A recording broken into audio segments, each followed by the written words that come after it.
If you struggle with discipline even when you know what you need to do, then this video is for you. Because I'm going to show you 4-step framework to get addicted to discipline. Not force it through willpower, not fake it through motivation. Actually get addicted to it, the same way you're addicted to checking your phone or scrolling before bed. But first, here's the real reason discipline fails. Chapter 1. The identity problem. The reason discipline feels impossible isn't because you're lazy or weak. It's because you're trying to act like a disciplined person while still being an undisciplined person. And your brain will not allow that. Your brain's job is to keep your behavior consistent with who you think you are. That's called identity protection. Whenever you try to force behaviors that conflict with your identity, your brain creates resistance. So every feeling of, I don't feel like it, or I'll start tomorrow, that's not you being weak. That's your brain protecting your identity. But here's what changes that completely. When you become disciplined first, when you shift the identity before you change the behavior, your brain stops fighting you. It starts fighting for you, and that's when discipline becomes addictive. In the next 8 minutes, I'm going to show you exactly how to trigger that addiction. Let's start. Chapter 2. The framework. All right, let's move to the juicy part of the video. The framework. It has 4 steps that shift your identity and make discipline addictive. These 4 steps work together to rewire your brain, to shift you from someone who struggles with discipline to someone who craves it. Let's break down each one. Step 1. Identity declaration. This is where you define who you're becoming, not what you want to do, who you want to be. Here's the difference. A goal says, I want to work out more. An identity says, I'm becoming someone who trains. A goal says, I need to focus better. An identity says, I'm someone who protects their attention. See the shift? Goals are about doing. Identity is about being, and your brain cares way more about being than doing, because being is who you are, and your brain will always protect who you are. So step 1 is simple. Pick one identity you want to build.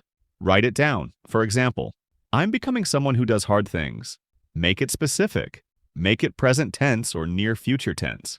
Not I want to be or I wish I was, but I'm becoming or I am. This signals to your brain that this is who you are now. Not someday, but now. That's step 1. Identity declaration. Now let's move to step 2. This is where most people mess up. Step 2. Immediate action protocol. This is where you prove the identity to your brain. And here's the critical part that most people get wrong. You can't prove it through plans. You can't prove it through intentions. You can only prove it through immediate actions. Actions you do right now, not tomorrow, now. Here's why this matters. Most people try to build discipline by planning for the future. They plan stuff like setting alarm for 5 a.m. tomorrow to work out before office, or planning to start writing after work from tomorrow onwards. But future you is the undisciplined person. That's the whole problem. You can't trust future you to follow through. So, you can't build evidence through actions that require future you to be disciplined. You build evidence through actions that present you completes immediately, before your brain has time to negotiate. Here's how it works. Take your identity from step 1.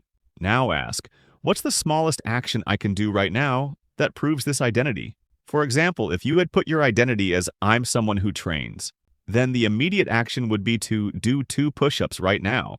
Not, I'll work out tomorrow. 2 push-ups. Right now. In the next 60 seconds, the key is that each action must be, first, immediate. You do it within the next few minutes. Second, completable in under 5 minutes. And third, so small you can do it even when you feel like garbage. But it must be real, an actual movement toward the identity, not just planning to move toward it. Here's what happens in your brain. Every immediate action is a vote for your new identity. You do 2 push-ups right now? Your brain registers, we're someone who moves their body, not we're someone who plans to move. We actually did it. You write 1 sentence right now? Your brain registers, we're someone who writes. Each immediate action is undeniable proof. Your brain can't argue with it. You can't hit snooze on an action you already completed. And because the action is so small, discipline isn't required. But it still counts as evidence. That's the genius of immediate action protocol. You're building proof without needing the discipline you don't have yet. Do this once today, then once tomorrow, then the day after. Stack enough immediate actions and your brain has to update who you think you are. But there's a critical 3rd step that makes this stick. Most people skip it, and that's why they fail. If you like the video so far, consider subscribing. Also, I have linked all the research material in the show notes below. Now on we go to the next one. Step 3. Self-acknowledgement. Loop. This is the piece that makes discipline addictive, because this is where you earn self-respect. Here's how it works. After you complete your immediate action, you pause for 5 seconds, and you acknowledge what just happened, out loud if possible. Say, I said I'd do it, and I did it. That's it. Sounds simple, right? But this is critical to forming addiction, because this is the moment you earn your own respect. Most people rush past this. They do the 2 push-ups and immediately move on. They miss the most important part. They miss the acknowledgement. Because acknowledgement is what tells your brain, we kept our word. That builds trust with yourself, and trust is everything. Right now, you probably don't trust yourself. You've broken too many promises. Like, I'll start Monday, but you didn't. I'll work out tomorrow, but you skipped. Unfortunately, your brain has learned that your promises mean nothing. But when you make a small immediate promise and keep it, and then acknowledge it, something shifts. Your brain registers. Oh, we actually did what we said we'd do. That's one data point. Do it again tomorrow. Another data point. By day 7, your brain notices a pattern. We're becoming someone who keeps promises. By day 30, it's undeniable. We are someone who keeps promises. And here's the beautiful part. Every time you acknowledge keeping a promise, you feel self-respect building. That feeling when you do what you said you'd do is addictive, better than any external reward, because it's yours. You earned it from yourself. And once you feel it, you'll chase it. That's the self-acknowledgement loop, where action leads to acknowledgement, which leads to self-respect, which leads to craving more. And before you know it, you're addicted to being someone you respect. That's step 3. Now let's talk about step 4. This is where your brain flips sides completely. Step 4. Identity protection activation. This is when your brain stops fighting you and starts fighting for you. All the earlier 3 steps are designed to lead you here. Here's what happens. After enough immediate actions and acknowledgments, your brain updates its model of who you are. It shifts from we're someone who struggles with discipline to we're someone who does hard things. And once that shift locks in, your brain activates identity protection mode. Remember, your brain's primary job is to keep your behavior consistent with your identity. Right now, it's protecting the old identity, the one that says we're not disciplined. So it creates resistance when you try to be disciplined. But once the identity shifts, the resistance flips.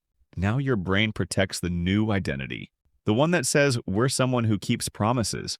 So when you try to skip or quit, your brain says, wait, that's not who we are anymore. Suddenly it feels wrong to take the easy path.